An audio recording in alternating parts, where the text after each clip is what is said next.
안녕하세요. 사연 읽어주는 남녀입니다. 오늘도 와주셔서 감사드리며 그럼 오늘의 사연 바로 소개해드리겠습니다. 저는 그때 그곳에서 평생을 기다리는 심정으로 살아왔습니다. 여전히 잊혀지지 않는 과거의 환영 속에 저만 혼자 갇혀 있다고 생각했어요. 누구도 원망하지 않으려 했고 아무것도 후회하지 않고자 다짐했지만 삶은 그런 저를 처절하게 외면하더군요. 저는 제 나이 57세에 아버지를 잃었습니다. 살면서 잃은 것이 비단 아버지뿐만은 아니었지만 그 고통과 적막은 제 삶을 통틀어 가장 무겁게 가슴 아픈 순간이 아니었나 싶어요. 아버지는 하루를 벌어 하루 먹고 사는 형편이었지만 저를 위해 최선을 다해 살아오신 분이었습니다. 저도 그런 아버지의 기대에 부응하기 위해 어린 시절부터 최선을 다해 제 몫을 다했죠. 열심히 공부했고 좋은 대학교를 졸업했으며 남들이 모두 부러워할 만한 직장에 들어가는 것은 물론 조건이면 조건, 인성이면 인성 모두 좋은 남자를 만나 결혼했습니다. 누구보다 저는 행복의 조건을 모두 갖춘 사람이라고 생각했어요. 자상한 남편의 어진 시부모님까지 만난 저를 보며 아버지도 항상 원 없다 말씀하셨죠. 아이가 2살 되던 해에 남편은 지방 출장을 다녀오다가 교통사고로 세상을 떠났습니다. 너무 큰 충격에 중심을 잃은 저는 그대로 곤두박질 치듯 인생의 나락을 걷는 심정이었어요. 아버지는 성심성의를 다해 저를 보살펴주고 위로해 주었지만 저의 슬픔을 가라앉히기에는 역부족이었죠. 죽은 남편의 영정사진을 끌어안고 매일 울며 사는 것이 일상이었습니다. 정신줄을 놓다시피 한 저는 심지어 어린 아들을 케어하는 것도 버거운 상황이었어요. 아버지는 그런 저를 안타깝게 여기고 제 아이까지 대신 보살펴 주었습니다. 늘 생각하곤 합니다. 첫 번째 불행에서 제가 조금만 더 빨리 정신을 차렸더라면 그 어린 아들이라도 잘 키우기 위해 조금 더 냉정하게 이성을 되찾았더라면 그랬다면 아까 이야기한 것처럼 그때 그곳에서 평생을 기다리는 심정으로 살지 않아도 됐으리라는 부질없는 깨달음을 왜 그때는 몰랐던 것일까요? 어릴 때부터 한 것이라고는 공부밖에 없었고 명문대에 들어갔지만 취업 준비를 하느라 친구들과 어울려 놀아본 적도 없었으며 직장 생활을 하다 남편을 만난 이후로는 딱히 사회생활을 해본 적도 없는 제게 세상은 두려움 그 자체였어요. 어쩌면 제가 깊은 슬픔에만 빠져 허덕였던 것도 우물한 개구리처럼 제가 살아온 세상이 전부라는 생각뿐이었는지도 모르겠습니다. 그 불행에서 온전히 헤어나오지 않으면 다른 것들마저 잃을 수 있다는 걸 몰라도 너무 몰랐던 것이 저의 실수였겠죠. 하나뿐인 아들 인석이마저 잃어버리게 된 것도 결국 저의 아두남이 낳은 더 큰 비극이었습니다. 이렇게 아무것도 안 먹고 울기만 하다가 너까지 잘못된다. 이러다 줄초상 나면 네 아들 인석이는 어떡하려고 이러냐.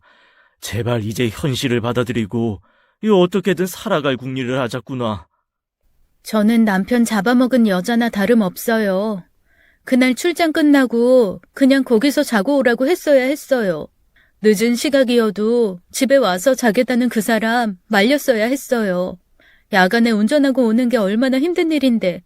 저는요, 아빠, 그 사람 사고 나서 이 세상 떠나던 그 순간에 아무것도 모르고 자고 있었어요. 저 때문이에요. 저 보러 오다가 그 사람 그렇게 된 거예요. 그게 어떻게 네 잘못이겠냐. 절대 그렇지 않아. 내 딸 얼마나 가슴이 아프겠냐마는 어린 것 생각하고 젊은 네 인생도 생각해야지. 한 해 두 해 지나고 나면 사람의 상처라는 것도 아물기 마련이다. 왜 꼭 수년이 흐르고 나서야 괜찮아지는 길만 택하는 거야? 어차피 언젠가는 극복할 슬픔, 하루라도 빨리 털어내고 사는 쪽을 택해야지. 산 사람은 살아야 하지 않겠냐? 저도 알아요, 아빠. 머리로는 다 아는데 현실은 그렇지가 않아요. 도저히 이 현실이 믿겨지지도 않고 믿을 수도 없어요. 잠깐이라도 잠들면 온통 남편과의 추억만 꿈에 나와요. 생생하게 살아있는 것처럼 제 앞에 있는데 잠에서 깨고 나면 지옥이나 다름없어요. 전 어떡하면 좋아요? 살면서 이렇게 견딜 수 없는 고통도 오는 법이란다. 네 엄마 세상 떠났을 때 이 애비가 지금처럼 담담하게 말할 수 있었을 것 같냐? 저는 아버지를 바라보며 아무런 대답도 할 수 없었어요. 그러나 아버지의 말씀대로 언젠가 괜찮아질 나날을 앞당겨 당장 정신을 차리기에는 제 정신력이 너무나도 역부족이었죠. 남편을 잃은 후 제대로 먹지도 자지도 못한 채 슬픔에만 잠겨있던 저를 챙기기 위해 아버지는 아들 인석이를 데리고 시장에 다니시곤 했어요. 제 인생의 수많은 것들이 멈춰버렸던 그날따라 무슨 느낌이 들었던 것인지 인석이는 자꾸만 저에게 칭얼대며 매달리더군요. 저는 아들이 저에게 필사적으로 안기려 드는 순간에도 그저 남편의 영정사진만 넋놓은 듯 쳐다보고 있을 뿐이었습니다.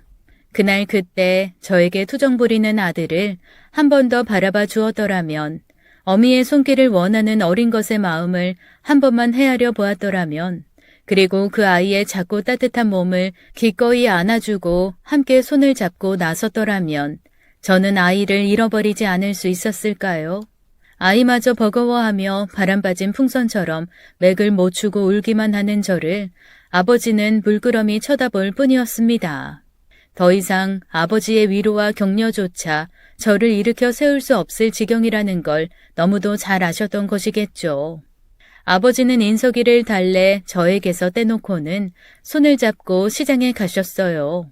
딸 자식에게 밥 한 술이라도 먹이겠다는 심정 하나로 어린 손주를 데리고 장을 보러 가신 아버지는 그날 혼비백산이 되어 혼자 돌아오고야 말았습니다. 어린 인석이가 시장통에서 하도 울고불고 하는 바람에 제대로 장을 볼 수 없었던 아버지는 옆에 있던 아주머니가 아이를 잠깐 봐주겠다는 말만 믿고 물건을 사러 갔던 것이죠. 돌아와 보니 아주머니와 인석이는 온데간데 없이 사라져 있었다고 합니다. 아빠는 그 길로 온 사방을 찾아 헤매며 인석이를 찾았고 경찰까지 불렀지만 결국 어디에서도 인석이를 찾을 수는 없었습니다. 남편에 이어 아이까지 잃어버린 저는 그대로 자포자기하게 되었죠. 3달 가까이 아무것도 먹지 못한 채 저는 미라처럼 말라가고 있었습니다. 그런 저를 애타게 보시던 아버지는 결국 같이 죽자며 농약을 사오셨더군요. 그냥 이렇게 같이 죽는 게 낫겠다. 이 모든 게 다 이 못낸 애비 탓이라고 생각해라. 네가 무슨 죄가 있겠냐. 애비 먼저 죽을 테니 너도 그만 따라오거라. 아버지는 유리잔에 소주와 농약을 섞으시더니 그대로 마시려고 하셨어요. 무슨 생각이 들었던 걸까요? 저 하나 죽든 살든 다 괜찮았지만 아버지가 이대로 돌아가신다면 저는 더는 그 죄를 만회할 수 없겠다는 생각만 들더군요. 죽을 힘을 다해 농약잔을 엎어버리고 그대로 저는 대성통곡을 했습니다. 애끓는 슬픔과 고통 속에서 저는 아버지를 끌어안고 살기를 택했어요.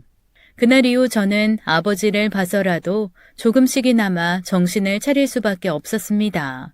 그렇게 시간이 흐르고 흘러 1년이라는 세월이 지나갔을 즈음 저는 비로소 사회에 복귀하게 되었고 앞으로 나아갈 수 있었어요. 굶어 죽을 수는 없었기에 회사를 구해 일도 나가기 시작했고 그간 갇혀있던 혼자만의 세계를 벗어나 사람들과도 소통하게 되었죠. 그렇게 32살이 되었을 때 저는 지금의 남편을 만나 결혼하게 되면서 악몽과도 같던 어둠에서 빛으로 한 걸음 내디딜 수 있었습니다. 남편은 저의 수많은 아픔과 고통을 있는 그대로 인정하고 받아들여준 사람이었어요. 아버지도 그제야 비로소 마음을 놓으실 수 있었죠. 어느 날 아버지는 트럭을 한 대 사서 만물상을 하겠다고 나서셨어요. 집 앞에 아버지의 트럭이 왔을 때 저는 무척 놀랐죠. 평생 인력시장에서 일용직으로 일하던 아버지가 갑자기 전국을 돌며 오만잡다한 물건을 팔겠다고 하셨으니까요. 장사에도 일가견이 없으신 데다 오랫동안 운전하는 일이라곤 해본 적이 없는 분인데 너무도 의외였죠. 남편도 아버지의 결심에 놀란 눈치였어요. 장인어른, 이제 쉬셔야 할 연세에 무슨 트럭 운전을 하면서 장사를 하시겠다고 그러세요. 저도 그렇고 집사람도 같이 맞벌이 하는데 생활비 저희가 넉넉하게 드릴 테니 제발 고된 일 하지 마십시오. 그래요, 아빠. 아빠가 무슨 트럭 만물상을 하신다고 그러세요. 운전하고 장사하는 일이 어디 쉬운 일이에요? 그러다 아빠 몸이라도 상하시면 어떡해요. 내가 늙었다고 무시하는 게냐? 아직 쌩쌩해. 자네들 말대로 내가 일용직하기에는 나이도 많지. 그래서 여기저기 돌아다니며 물건이나 팔고 이 사람 저 사람도 만나보고 싶은 게야. 너무 염려들 말고 내가 한번 해보겠다는데 응원이나 좀 해주지 그러냐? 아버지는 이제 아무 걱정 없으니 훌훌 털고 전국 일주하는 기분으로 살겠다고 하시더군요. 아빠의 심정이 이해가 안 가는 것도 아니었습니다. 요 몇 년 사이에 저를 걱정하고 사시느라 10년은 늙어 보였으니까요. 너무 죄송한 마음뿐이어서였는지 저는 그런 아빠의 뜻을 존중할 수밖에 없었어요. 그렇게 20여 년의 세월이 흘렀습니다. 저는 새로 결혼한 남편 사이에 아이 둘을 낳게 되었죠. 산 사람은 살아야 한다. 이 말 참으로 옳은 말이더군요. 첫 남편과 아이를 잃어버린 제 인생이 그곳에서 그대로 끝나버린 줄만 알았지만 시간이 흐름에 따라 저도 서서히 세상에 순응하게 되는 것을 거부할 수 없었습니다. 제 마음속 어딘가는 남편과 인석이를 잃어버린 그 순간의 고통에 머물러 있었지만 삶은 저를 어떻게든 앞으로 나아가게 만들더군요. 마치 처음 닥쳤던 불행이 인생을 살면서 겪어야 할 모든 불행을 압축시켜 놓기라도 한 것처럼 저는 새로 만난 남편과 그 사이에서 낳은 두 아이를 키우며 큰 걱정거리 없이 살아갈 수 있었습니다. 그러나 그 행복도 영원할 순 없다는 듯 새로운 불행이 닥쳤습니다. 아버지가 얼마 전 췌장암 말기 진단을 받으신 것이었어요. 의사 말로는 길어야 3개월이라고 하더군요. 아무 손쓸 방법이 없었습니다. 아버지는 서럽게 울기만 하는 저를 보며 바싹 마른 입술로 말씀하셨어요. 나는 괜찮다. 다 괜찮아. 내가 지은 죄가 너무 많아서 벌 받는 거야. 말도 안 되는 소리라는 생각밖엔 들지 않았습니다. 아버지는 여전히 자신 때문에 인석이를 잃어버렸다는 죄책감에서 벗어나지 못하고 있었죠. 아빠가 지은 죄가 많다니 그게 무슨 말씀이세요? 그게 왜 아빠 탓이에요? 제가 인석이 잘 챙기지 못한 탓이죠. 절대 아빠 잘못이 아니에요. 그렇게 생각하지 마세요. 제가 아무리 아버지 잘못이 아니라고 말씀드려도 아버지는 요지부동이었어요. 아버지를 뵈러 병원에 갈 때마다 아버지는 항상 뭔가를 쓰고 계셨습니다. 그런데 저만 가면 곧장 숨기곤 하시더군요. 아빠, 뭔데 그렇게 숨기세요? 유산 목록이라도 돼요? 물려줄 것도 없어서 미안하구나. 그런 거라면 나도 참 좋겠다. 아빠, 웃자고 한 소린데 또 쓸데없이 진지해지고 그러세요. 이렇게 저 살게 해준 분이 누군데요? 아빠가 왜 저한테 미안하세요? 저한테 미안하다고 하지 마세요. 저 가슴 아파요. 나 죽고 나면 꼭 이 공책 봐라. 저는 아버지의 그런 말씀마저 듣기 싫더군요. 과거의 고통에서 벗어나지 못하는 아버지를 본다는 것 자체가 저에게도 상처였어요. 그날 밤 꿈에 세상을 떠난 인석 아빠가 나오는 꿈이었어요. 인석 아빠는 안쓰러운 얼굴로 저를 바라보고 있었죠. 그리고 멀리 아버지가 인석 아빠를 향해 한 걸음 두 걸음 다가가고 있는 것이 보이더군요. 아무리 아버지를 소리쳐 불러보아도 아버지는 저를 돌아보지 않으셨어요. 그리고 걸려온 한 통의 전화. 오늘 밤을 넘기기 힘들 것 같다는 연락이었습니다. 저와 남편은 급히 병원으로 달려갔죠. 아버지는 저를 보더니 눈물을 흘리시더군요. 미안하다. 내가 정말 미안해. 박서방, 우리 딸 좀 잘 부탁하네. 아버지는 그렇게 짧은 유언을 남기고 돌아가셨어요. 평생 저 하나만 보며 살아온 아빠를 보낸 슬픔은 너무나도 깊고도 컸죠. 평생 재혼조차 하지 않고 저만 키워주신 아빠였어요. 저는 아버지의 장례식장에서 아버지의 친구분인 형석 아저씨를 통해 제가 알지 못했던 사실을 알게 되었습니다. 지영아, 이제는 말해줄 때가 된 것 같구나. 지영이 너, 이 사실은 네 아버지 친딸이 아니란다. 네? 그게 무슨 말씀이세요? 제가 아버지 친딸이 아니라뇨. 너는 네 엄마가 데려온 딸이었어. 네 아버지는 네 엄마를 사랑하는 마음 하나로 이 친딸도 아닌 너를 극진히 키웠던 거야. 네 친아버지는 너와 네 엄마를 버렸고 이 미혼모가 된 네 엄마와 네 아버지가 결혼하면서 너를 마음으로 낳은 자식이라 생각했던 게야. 저는 머리가 혼란스러워지기 시작했어요. 엄마는 제가 초등학교에 들어가기도 전에 돌아가셨고 아버지는 그런 저를 지극정성으로 키우셨으니까요. 어려운 형편에도 불구하고 아버지는 저를 부족함 없이 키우기 위해 고군분투하셨어요. 저는 아버지가 제 친아버지가 아닌 줄은 상상도 못한 채 살아왔던 것이었죠. 피 한 방울 섞이지 않은 저를 키우기 위해 아버지는 인생을 다 바친 분이었어요. 정신을 차린 후 저는 아버지가 쓰던 노트를 열어보았습니다. 첫 장에는 미안하다 딸로 시작하는 문장이 적혀 있었어요. 뭐가 그렇게 미안하셨던 건지 저는 첫 장부터 눈물이 뚝뚝 떨어지더군요. 찬찬히 노트를 읽던 저는 엄청난 충격을 받았어요.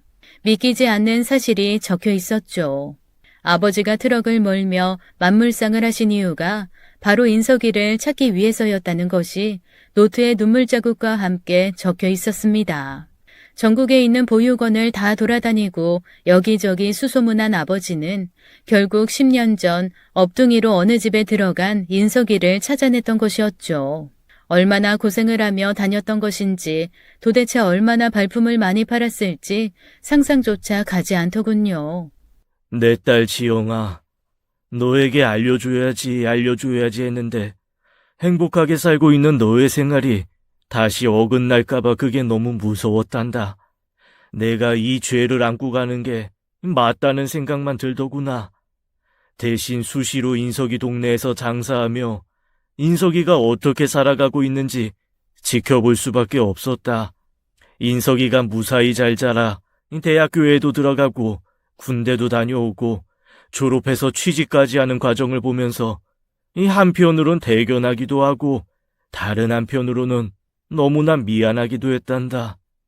그 사실을 너에게 알리지 못한 죄를 용서하지 말아다오. 나는 내 손자보다 딸의 행복이 더 중요한 이기적인 사람이었다.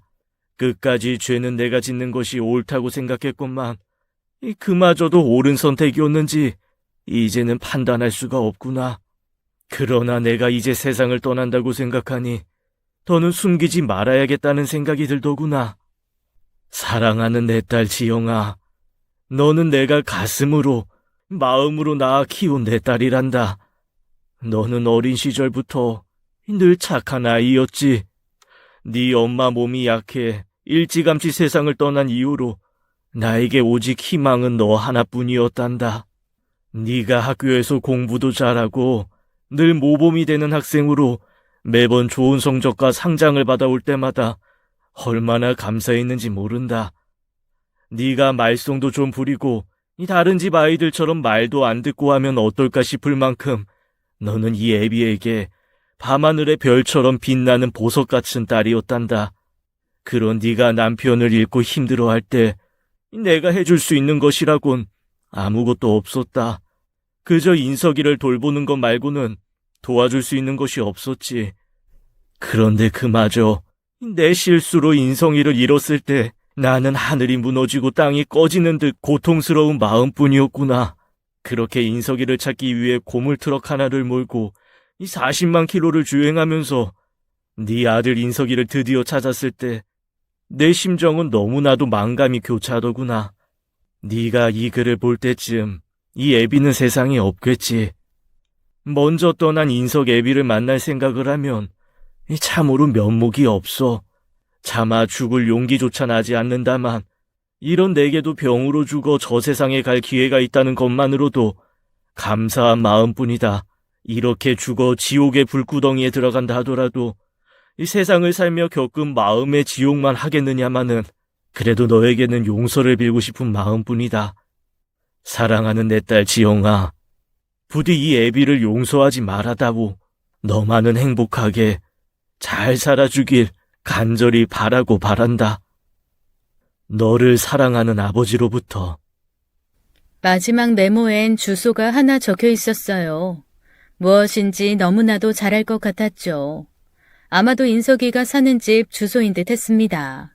그 주소가 적힌 메모를 보는 순간 제 가슴은 철렁했어요.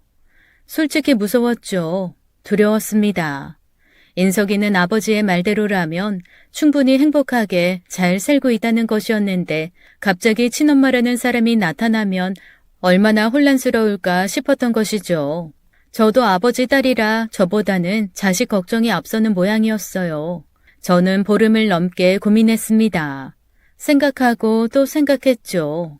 저에게 인석이를 찾고도 알리지 않았던 아버지의 마음을 헤아리는데 많은 시간을 썼고 그 뜻을 이해하는 데 걸린 시간만큼이나 인석이를 찾아야 하는지 말아야 하는지 하는 고민도 깊이 했습니다. 도저히 답이 나오지 않더라고요. 당장이라도 달려가 엄마가 여기 이렇게 버젓이 살아있었노라고 너를 버린 것이 아니라 잃었던 것이라고 해명하고 싶은 마음이 앞섰어요. 그러나 그만큼 오랜 공백을 메울 수 없을지 모른다는 두려움이 엄습해왔습니다. 차라리 모르고 사는 것이 어쩌면 행복할 수 있을지도 모른다는 생각도 들었어요. 저의 수심 가득한 얼굴을 보며 남편도 영 신경이 쓰이는 모양이었습니다. 여보, 뭐가 그렇게 고민이야. 내가 당신에 대해서 모르는 거 없다고 생각해. 나한테 숨기려 들지 말고 그냥 허심탄회하게 말해봐. 내가 뭘 도와주면 좋겠어. 다정하고 사려 깊은 남편은 이미 제 과거를 다 알고 있었어요. 저는 몇 번을 망설이다가 아버지의 노트를 남편에게 보여주었죠. 아버지가 남기신 글을 다 읽은 남편은 한동안 말없이 고개를 끄덕이며 눈시울을 붉히더군요. 장인어른께서 얼마나 속앓이를 하셨을지 생각하니 나까지 울컥하네. 여보, 나는 어떻게 하면 좋을까요?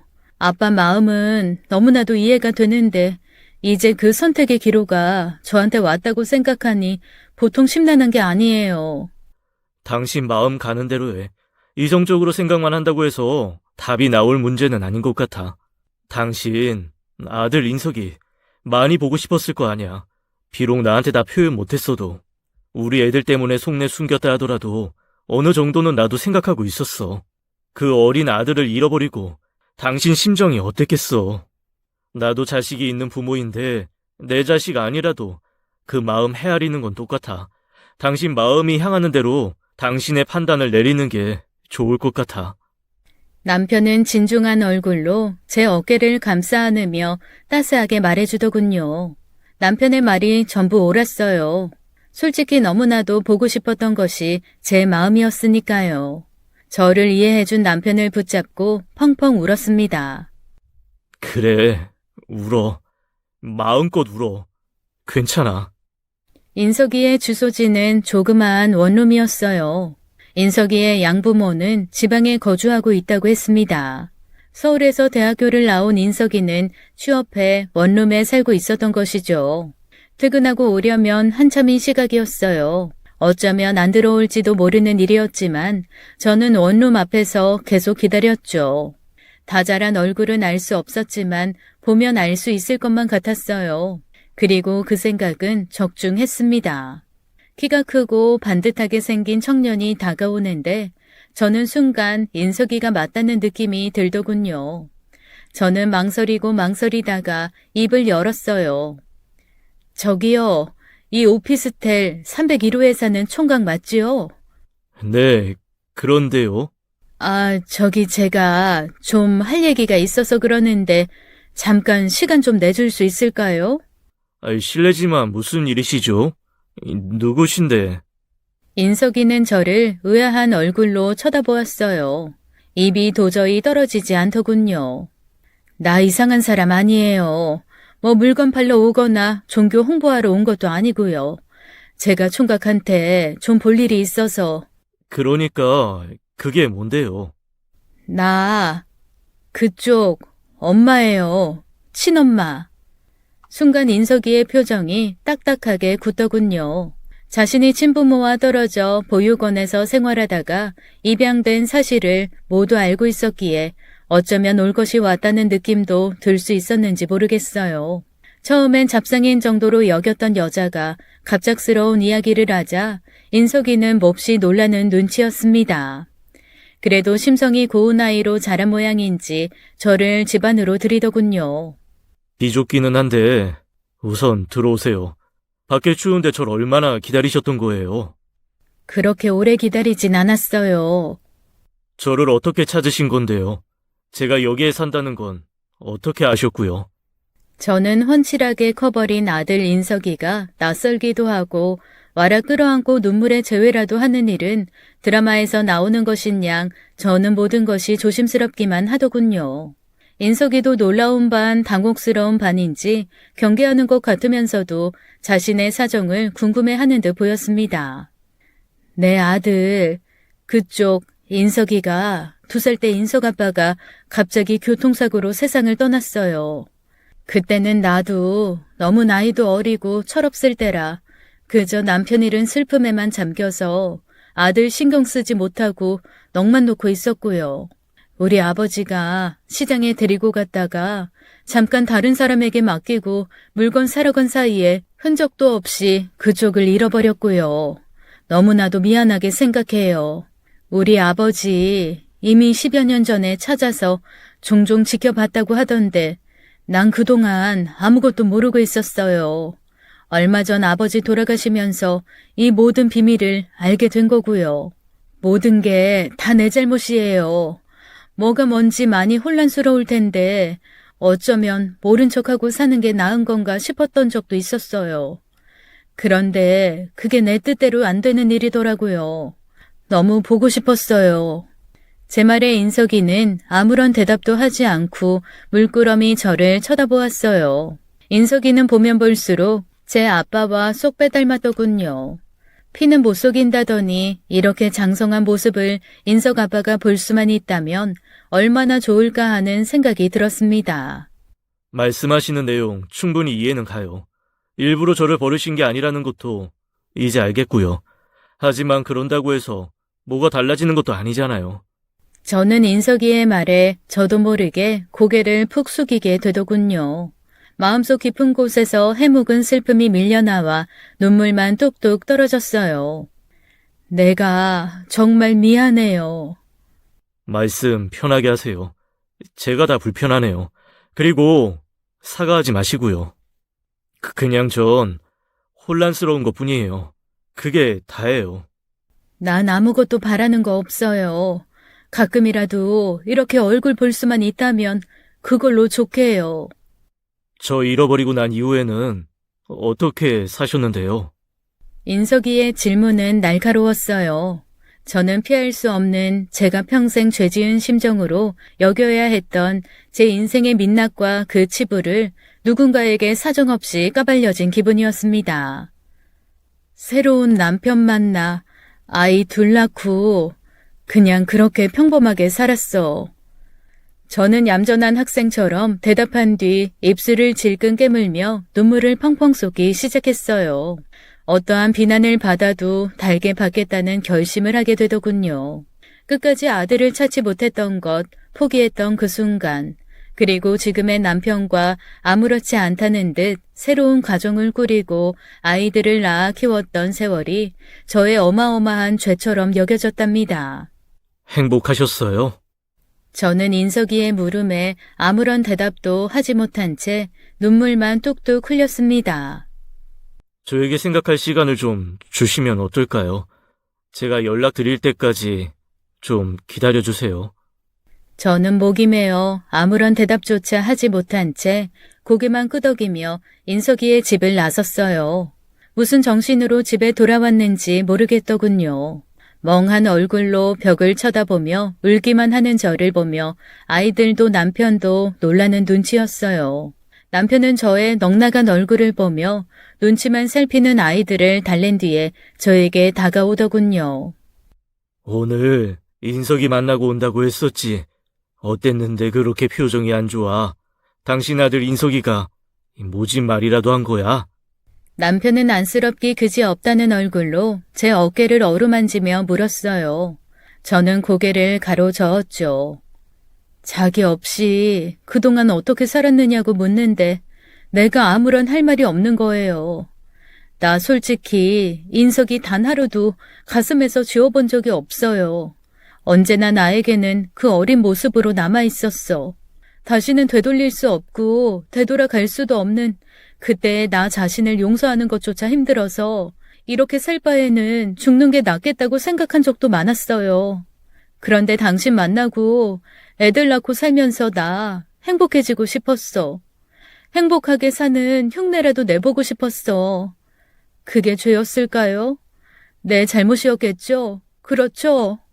남편은 제 고백에 눈시울이 붉어진 채 저를 끌어안았어요. 저는 그렇게 남편의 품에서 엉엉 울었죠. 인석이 아빠가 세상을 떠난 것도, 인석이를 잃어버린 것도, 그 어느 것도 당신 잘못 아니야. 그저 야속하고 야꾸준 운명의 인연이 어긋나버린 것뿐이야. 당신이 이렇게 무너질 때마다 나와 우리 애들이 어떨 것 같아. 나하고 우리 애들하고 같이 살아온 수많은 행복했던 순간들이 전부 당신에게 죄라면 우리 존재는 뭐가 되는 건데. 여보, 너무 감정에 치우치지 말고 때로는 냉정하게 생각할 필요도 있는 거야.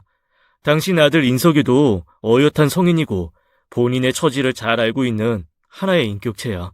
그리고 당신하고는 떨어져 산 세월이 인생의 대부분인 다 큰 남의 집 귀한 아들이라고 생각해. 그 뜻을 존중해주는 것도 사랑인 거야. 곁에 있어주지 못할 세월이 야속하고 안타깝고 후회되겠지. 하지만 이미 지나버린 세월이 그런다고 다시 돌아오진 않잖아. 저는 남편을 바라보며 그제야 조금 진정할 수 있었습니다. 현실을 있는 그대로 봐. 그게 당신이 할 수 있는 최선이야. 그리고 때로는 설령 그게 아들이라 할지라도 독립적인 존재로 인정해주는 것도 필요해. 인석이가 당신 보지 않겠대? 아니요. 그냥 생각할 시간이 좀 필요하대요. 연락할 때까지 기다려달라고 하더라고요. 그게 뭐가 문제야. 기다려달라고 하면 기다리면 되는 거지. 나는 인석이를 잃어버렸던 그 순간에 늘 머물러 있는 것 같았어요. 늘 그곳에서 평생을 기다린 것처럼 살았는데 그런데 인석이 입에서 기다려달라는 그 말이 나오니까 너무나도 서럽더라고요. 혼란스러워서 그런 걸 거야. 당신이 반갑지 않을 리 있겠어. 그토록 그리워하던 친엄마를 찾았는데 이 세상에 반갑지 않을 사람이 어디 있겠어. 기다려보자고. 저는 고개를 끄덕이고는 그제야 울음을 멈추었습니다. 인석이의 연락을 기다리는 시간은 매 순간 피가 마르는 심정이었어요. 욕을 해도 좋으니 나를 비난해도 좋으니 다시 한 번만 더 만나보고 싶다는 생각뿐이었죠. 왜 처음 만났을 때 더 살갑게 반가운 마음을 표현하지 못했는지, 왜 울기만 하고 마음에 꾹꾹 눌러담아 놓았던 그리움을 입 밖으로 표현하지 못했는지 모든 것이 후회될 뿐이었습니다. 이렇게 인석이에게 연락이 오지 않는다면 어쩌나 하는 두려움과 그 두려움이 현실이 되었을 때 저는 어떻게 대처해야 하는지에 대한 막막함이 밀려왔어요. 그제야 아버지가 왜 인석이의 존재를 저에게 알리지 않으려 했었는지 이해가 되더군요. 아버지는 모든 것을 지켜보았던 것입니다. 인석이가 양부모와 어떻게 지내고 있는지, 학교에서는 어떤 생활을 하고 있는지, 친구들과 어울려 놀 때의 표정은 어떤지까지 모두 알고 있었던 것이죠. 그렇게 잘 자라고 있는 인석이의 일상에 저라는 존재가 어떤 영향을 미칠지 고민하셨던 것입니다. 남편과 함께 낳은 아이들을 키우며 살아가고 있는 제 일상에 인석이라는 존재 또한 어떤 영향을 미칠지 생각하고 또 생각하셨던 것이죠. 저는 머리맡에 놓아둔 아버지의 영정사진을 물끄러미 바라보았어요. 인석이를 잃어버리고 돌아온 아버지의 그 황망한 표정, 무너진 어깨와 쉴 새 없이 흘러내리는 눈물이 떠올랐습니다. 인석이를 잃어버렸다는 것이 기정사실화되었을 때 쓰러지던 저를 지키기 위해 차마 먼저 흐트러지지도 못했던 아버지의 심정이 어땠을지 생각하니 가슴이 미어지더군요. 저는 아버지를 향해 바짝 마른 입술을 달싹이며 말했습니다. 아빠 잘못 아니에요. 박서방 말이 맞아요. 누구의 잘못도 아니었을 거예요. 그런데 저는 그렇지가 않아요. 설령 제 잘못이 아니라고 해도 스스로를 용서하는 게 너무나 사치처럼 느껴져요. 사는 게 왜 이렇게 하나같이 서러워요? 왜 이렇게 저에겐 가혹해요? 인석이에게 연락이 안 오면 어떡하죠, 아빠? 차라리 그냥 인석이 앞에 나타나지 않는 게 나은 선택이었다면 저는 인석이를 2번 버린 거나 다름없는 거잖아요. 아빠가 저에게 인석이 찾았다는 말씀 먼저 안 하신 거 다 그런 깊은 뜻이 있었다는 걸 이제야 깨닫게 되는데 저는 이제 어쩌면 좋아요, 아빠. 저는 그날 그렇게 밤새도록 울었습니다. 일주일, 생애 가장 긴 일주일이었던 것 같아요.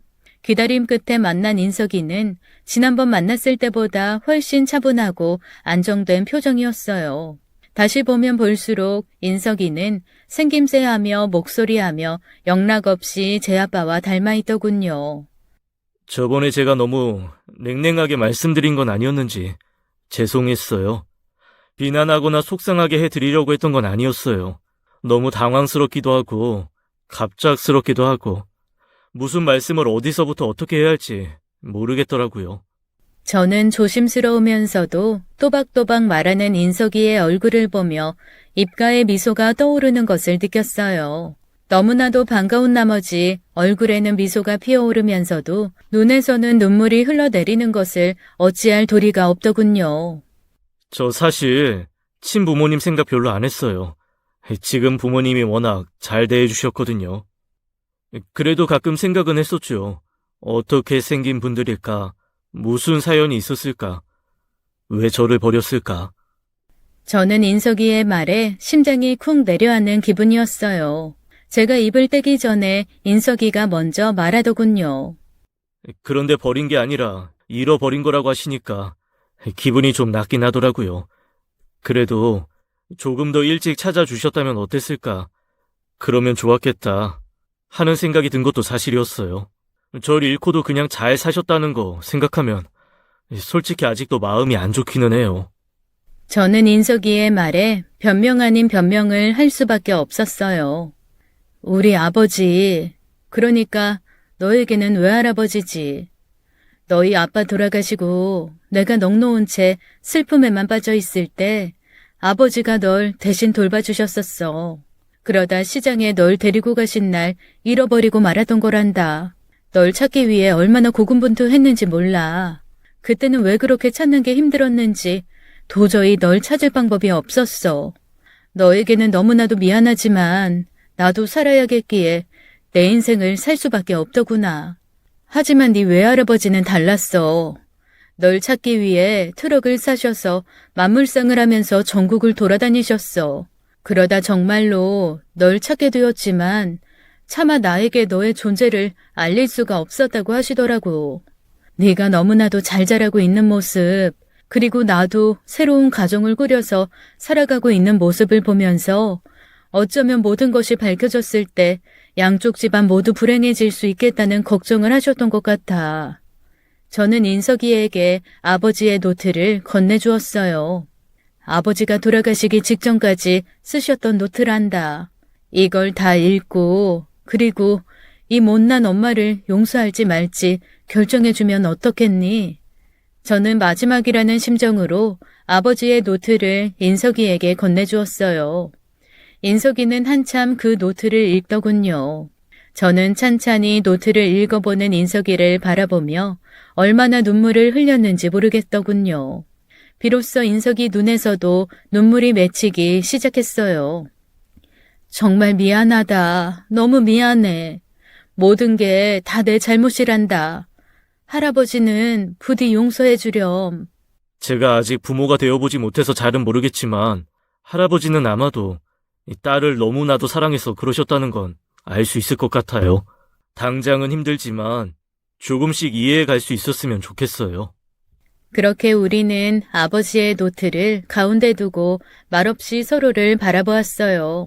뜨거운 커피가 차갑게 식어갈 정도의 시간이 흘렀을 때 우리는 말없이 일어나 서로의 갈 길을 배웅했죠.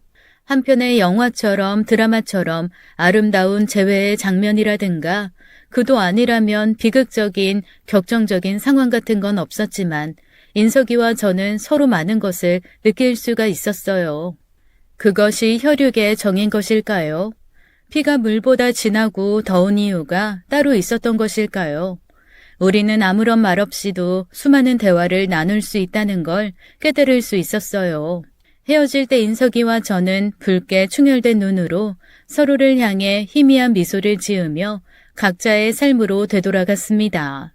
그날 이후 우리는 조금씩 서로를 알아가기 시작했어요. 주로 인석이에게서 연락이 먼저 왔죠. 도저히 제가 먼저 연락할 염치가 없어 인석이의 문자 한 통, 전화 한 통에 울고 웃었답니다. 어느 날 인석이는 처음 찾아오셨을 때 추운 겨울이었는데 창밖 좀 보세요. 꽃이 피었어요.